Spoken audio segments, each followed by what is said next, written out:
എന്നാലും വണ്ടി നിറക്കുമ്പോ എല്ലാം നോക്കിയേക്ക്. മുത്തച്ഛനെ കയറ്റിണ്ട വണ്ടി നിറങ്ങാൻ വിളി തുടങ്ങിയിട്ടുണ്ട്. ചെല്. അൻപരുക്ക് അൻപനെ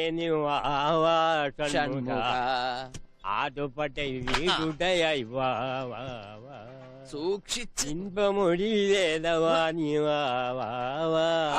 എന്ത് തല്ലിപ്പുള്ളി പാട്ട്. മുത്തച്ഛനോടൊരു കാര്യം പറഞ്ഞേക്കാം. കുരുത്തക്കേടൊന്നും ഒപ്പിക്കാതെ കലവറയുടെ അവിടെ എവിടെയെങ്കിലും അടങ്ങി അതെ, കല്യാണ വീടാണ്. തൈക്കളവുമാരായ മുത്തച്ഛിമാര് കാണും. ലൈൻ എടുക്കാൻ നിൽക്കടാ. അയ്യോ ഇതെന്താ പറ്റി? ഇതിനെവിടെ കൊണ്ടുപോവാ? സാമ്പാറിനിടാൻ കൊണ്ടുപോവാണ്. മുരിങ്ങാക്കോലിന് പാന്റ് പീഡിച്ചിട്ട്. മുരുകക്കോലൊക്കെ ഈ പരുവായോ? എന്താ ടയേർഡായാ? എന്നാ നീ എന്റെ പുറത്ത് കയറിക്കടാ. അപ്പൊ മുത്തച്ഛന് മുത്തച്ഛൻ നിന്റെ മുഖത്തല്ലിരിക്കണത്. അതിന്റെ വെയിറ്റ് എനിക്ക് വരില്ലല്ലോ. നീ കയറിക്കടാ. ഒന്ന് പോയേ. എങ്ങോട്ടാ? വിക്രമാദിത്യന് വേതാളം കൂടെ. എടാ നിന്നെ വേതാളെന്ന് വിളിക്കുന്നു. മിണ്ടാതിരി, ഞാൻ കൊണ്ടേ അടുപ്പിൽ വെക്കിട്ടോ. ഇവിടെ പ്രതിഷ്ഠിക്കൂ. കൊടയല്ലേ, പുരാവസ്തുവാ. ഒരു തൈ ഇരിപ്പുണ്ടല്ലോ. തൈയെങ്കി തൈ.